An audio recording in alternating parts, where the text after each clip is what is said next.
Hey, farm followers, do you think we should take a little walk outside and I can show you what not to do when winter's sowing? Let's go take a peek. Hey, farm followers, do we want to take a peek and see what not to do when winter sowing?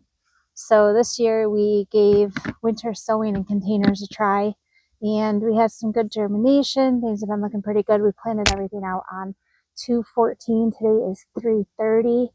We've had a couple drastic swings in weather. We've had some, let's see, Friday night was a low of 17 and the daytime temp on Thursday had been 62. So we had some pretty drastic swings, but everything's been doing pretty good. So then today was about 60, 62 degrees. So I came out here to take a peek and see what was going on. We have some carnations in here, and we have 3 varieties of snapdragons, which germinate at different rates, which will give us intended succession sowing on these. So I was pretty surprised when I opened the container today and saw what everything's been doing in here. So we have some corrections to make. Let's take a look. Oh goodness. Okay, so there are the carnations, and those really didn't do too bad. They're coming along pretty strong. They're not too terribly crowded. I'm gonna have to do some thinning on those. My concern is when we move over to the snapdragons. So when we opened up the packets and we saw how small they were, I really wasn't sure this was going to work out. And I just said, well, let's go ahead and sprinkle, sprinkle, sprinkle. And this is what's happened. So we had probably about 90% germination. That was the first succession over here. Those ones are coming along really good and they're getting nice and strong even through all the temperature swings and everything we've had. So I'm going to want to thin those out this week. I'm going to try potting some of them up and see if they'll survive. I don't know really how hardy they are about transplanting, but I'm going to find out because I cannot leave them in here in this situation. They are so crowded.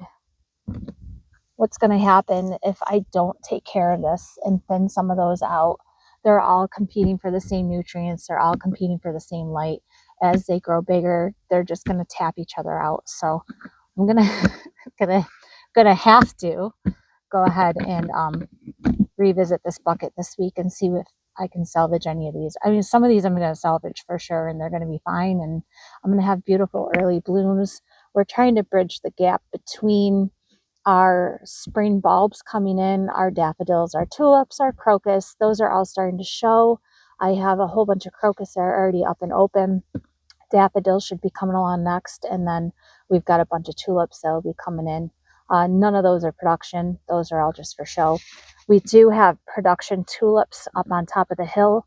We'll take a peek at those later this week. I think I might have some tulip fire, so they might be toast, but we'll take a peek and find out. I also have some dill over here, which really wasn't doing anything. And then all of a sudden I peeked in there today and there's 5 baby dill inside this little tiny container. We try not to use plastic, but we want to give winter sowing a try and see if we can get a head start on some things. So it was more of an experiment more than anything. And we learned, don't sprinkle, sprinkle, sprinkle. Get your tweezers out, make a hole, put your seed in, maybe 2 seeds, hope for some germination rates that are pretty decent, and go from there and not end up with the mess that we have in this tote. So stay tuned for updates. I'll be thinning those guys out and then we'll see what we get for a final planting.